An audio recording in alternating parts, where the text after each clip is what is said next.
vaccination map sang City Disaster Risk Reduction and Management Office dako ang mabulig agud mapadasig ang vaccination sa syudad. Lokal nga panguluhan, prioridad nga mabakunahan ang mga yara sa high COVID-19 incidence kag low vaccination rate areas. Sa mando ni Mayor Jerry Treñas, ginsapol ni Chief of Staff Jonas Belusilio ang mga katapo sa mga barangay leaders kag Barangay Health Emergency Response Team kaupod ang City Disaster Risk Reduction and Management Office. Ginistoryahan ang mga strategiya sa pagpatigayon sang vaccine rollout sa Iloilo City. Actually, that meeting was a result of the meeting that we had with the COVID-19 team led by the mayor. So nakita ni Mayor Jerry ang value of using the maps as a guide sa ato ni vaccination rollout. So, immediately instructed Sir Jonas na patawag at tanan nato yung mga barangay leaders plus the BRX para ma-orient sila sa mga mapa na ini. Sa bulig sang CDRRMO Research and Planning Section, nakapagwa ini sang vaccination map nga nagapakita sang risk classification kag leveling sa mga barangay sa Iloilo City nga may mataas kag malubo nga kaso sang COVID-19. Diri man may baluan kung bala ang lugar na lakip sa low o kon high vaccination area. Sa mapa, makita ng vaccination priority level nga nagaumpisa 1 tubtob 9. Kalabanan sa makit-an nga mga duag sa mapa, amo ang red, orange, yellow kag green. Ang pula nga duag, nagakaulugan nga nalakip ang barangay sa level 1 nga may high incidence rate o kon madamo nga kaso sang COVID-19 kag nalakip sa low vaccination area.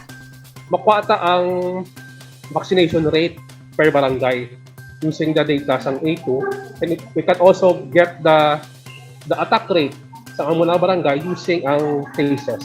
So with the vaccination rate and attack rate, ikuwata dayon ang priority sa mga taga-barangay kung sino unahon ta. We have nine priorities, no?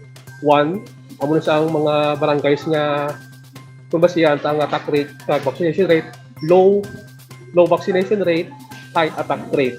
Amo sa baling 1. Kung baka naman 9, medyo low priority siya, medyo high vaccination rate, and medyo low iyang high vaccination rate with low cases. Nagapati ang ahensya nga ang vaccination map mangin pagsulundan sang lokal nga panguluhan agud mapahapos kag mapadasig ang paghatag sang vaccination tickets ilabi na sa mga barangay nga nalakip sa level 1, level 2 kag level 3. Reason why nga ginhimo tan para nga paklaro ang pagpanagtag sang tickets sa mga kabarangayan.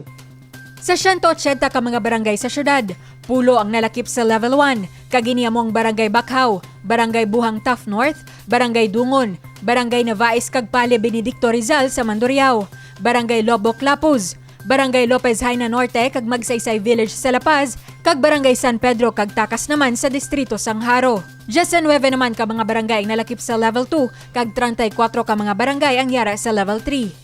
Sa listahan sang Iloilo City Government kahapon, may 42.7% o kung 224,602 na ang nakabaton sa first dose, kag 27.02% o kung 141,860 na ang fully vaccinated. Target man sang syudad nga mapasaka ang vaccination rate halin sa 10,000, mangin 13,000 na kada adlaw dapat nga mabakunahan. Divine Singh para sa Level Up Patrol. 8 ka mga quarantine facility sa Iloilo City ang may kapin 1,500 nga bed capacity para sa mga positive COVID-19 patients. Isa sa mga preparasyon sang lokal nga panguluhan batok sa COVID-19 partikular na ang Delta variant amo ang pagbukas ang dugang nga mga quarantine facility. Bukas na ang 8 ka mga quarantine facility sang Iloilo City nga may 1,500 nga bed capacity. Ini amo ang Jubilee Hall, Rizal Elementary School, Barrio Obrero Elementary School, Baluarte Elementary School, quarantine facility sa Suoc Arevalo, La Paz Maternity and Reproductive Health Center, Ramon Avancenia National High School, kag Iloilo Central Elementary School. Libre ang mga services diri. Magluwas sa 8, plano man buksan ang St. Therese Hospital bilang isolation area para sa magpositibo sa Delta variant. May pila man ka mga hotel sa syudad nga nagasebre man nga quarantine facility. Ginpahayag ni Gabriel Felix Umadhay, head sang Quarantine Facility Management, ini man ang pagpanghanda sang syudad sa tion may matabo nga COVID surge. Kung sang una, kalabanan nga nagapositibo sa virus ang mga vulnerable sectors, pareho na lang sa mga senior citizens kag mga medical frontliners. Subong may na-detect naman nga nagabuso nga yara sa postpartum stage, pati na ang mga menor de edad nga nagapang-edaron 7 to 12 anyos. Nga mundi nga mga patients, no, may kita minors, hindi gina sila bata na, mga minors na ni sila, no, positive sila with folk of parent. May man kita nga mga babies, no, hindi pa ni sila positive. It's because postpartum ni sila nga mga parents nga halin sila sa lapas maternity naton nga nagbalata kahit because ng lapas maternity naton no, specific ni siya nga birthing center para sa mga positive parents. Tapos, kung magbata na sila, ginasaylutan ni sila sa suok para may proper care sila kag may isolation gid nga matabo para sa mga babies nga safe man sila. So, mga babies ni hindi, wala pa ni sila na swab, no? Kaya it's because below 1 year old pa lang sila. Kag actually, days old pa lang ni sila. So, sensitive pa katama ilang, sensitive pa ilang body katama. So, gina-assume lang nato, no, nga together with the parent, mo 14 days quarantine sila. Kung makabatyag sang sintomas ng COVID-19, magpakonsulta o kung mag-report sa barangay.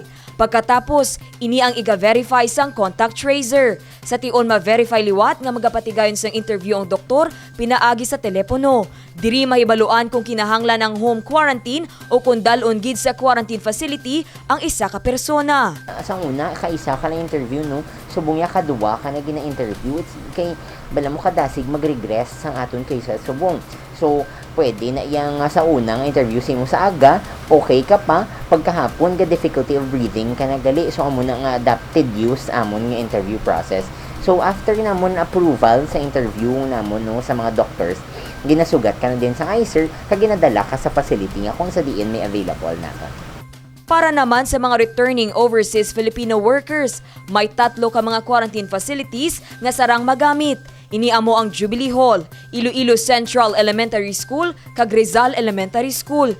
Kinahanglan lang sang reswab ang mga ini sa ikalimang nga adlaw sang quarantine. Kung negatibo, pahanugutan na sila nga makapauli. I understand that the situation is heavy not only for you, but for your family. But we are here to help you out. Gina-remind natin sa pasyente nga don't lose hope. Ari kami gabulig kami sa inyo. Kung anong kaya nga extent nga ibulig namon, ibulig natin sa Iloilo City Government. It's because we understand nga we heal as one. Ululupod kita. Sa subong, base sa pinakauli nga datos ng Iloilo City COVID-19 Emergency Operations Center, Agosto 15 alas 11 sa gabi, mayara na sang 273 ka total number sa mga COVID patients ang nagatinir sa 8 ka mga quarantine facilities sa syudad. Samtang 535 sa mga ini ang naka-home quarantine. 74 sa mga nagpositibo ang kabahin sa mga returning overseas Filipino workers, locally stranded individuals, apor, kag mga close contact. Dane Raffles para sa Level Up Patrol. Mga nagabusong ang ginarekomenda nga magpabakuna kontra COVID-19 agud nga maproteksyonan ang ilang mga kaugalingon kag mga lapsag. 4 ka mga bag-o bunag galapsag ang yara subong sa quarantine facility sang Iloilo City. Ini matapos magpositibo sa COVID-19 ang Iloiloy. Gani para sa pediatric kag infectious disease specialist nga si Dr. John Andrew Camposano, dapat magpabakuna na ang mga nagabusong base man sa rekomendasyon sang Department of Health. Subong, last week lang nag-open na ang DOH, nag-recommend na sila magpabakuna ang mga gabusong. So, first, second, and third trimester, pwede na magpabakuna. Recommended sa DOH, second and third trimester, magpabakuna na against COVID-19 ang mga kabusong. Ang mga first trimester naman, kung high risk sila, pangayos sila sang clearance sa ilang doktor, nga OB, tapos magpabakuna man sila. So, that's the first thing na pwede maubra sa isa ka gabusong para maprotektahan niya baby. Dugang pa sini, dapat manlikawan sang mga nagabusong ang masami nga paglagaw sa gwa sang balay. Importante man nga sundon ang minimum health protocol kasubong sang pagsuksok sang face mask, pag-obserba sang physical distancing, kag siguraduhon nga malimpyo ang pangginawi. Bangod ang virus, yara lang sa palibot, dapat man nga limitahan anay ang pagbisita sa mga bag-o bunag, ilabi na kung expose sa mga lugar nga dako ang posibilidad nga matapikan sang virus. Tradisyon man sa mga Pilipino ang magbisita sa lapsag kag Iloy apang subong nga pandemya. Ginarekomenda sa mga doktor nga ipaagi na lang anay sa virtual ang kamustahanay. Siguro amo na ang kinahanglan naton siguro mabudlay gid man, especially ang mga tita, tito, lolo, lola kung may mga bag-o bata no gusto gid nila nga tradisyon na giniin naton yung may bag-o nga bata ipakita sa mga katigulangan. Mabudlay, pero this is if you love the baby, if you love your family, iwasan ng anay, avoid lang anay na naton. Sakto si Dr. Andrew nga pwede man kita, there are other ways nga pwede kita magkamustahan sa aton nga mga kapamilya. So subong may ara kita ginatawag naton online lang nga kamustahan, pwede man na naton maubra. This is for the protection of everybody. Nag-remember ang bata why gasok-sok face mask mo, kung may isa da karon niya nga positive, why siya kabalo, asymptomatic siya, tapos karga-karga da siya sa bata. Ang bata hindi man wag practice ang minimum nga health protocols, why siya face mask, hindi man siya kahambal nga palayo kamo sa akon or mag-hand wash kamo. So protection na nato ng aton nga mga bata. Giningganyo man ni Dr. Haligado ang publiko nga magpabakuna bangod ini ang yabi agud malabot ang herd immunity. Look forward man naton ang time nga free na kita liwat, pwede kita ka-kiss, pwede kita ka-hug sa aton yung mga relatives, pwede kita ka-visit sa aton grandparents, pwede kita, ang mga tita na mga tito, pwede ka-visit sa ilang mga kahinabrusan na Miss Manila. So, kinanglan din naton magpabakuna tanan. Kag kung available na, kag madamo na sang supply, kag nabakunahan na tanan yung mga adults, kag ang aton yung mga priority groups, pwede na kita magpabakuna sa aton ng mga kabataan para balik na kita sa normal. Look forward, ako personally look forward ko na natanan kay na-miss naman ang activities with our families.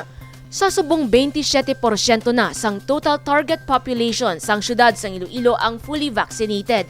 Padayon ang apila sang lokal nga panguluhan sa publiko nga magpabakuna gid agud maproteheran ang kaugalingon kag komunidad batok sa COVID-19.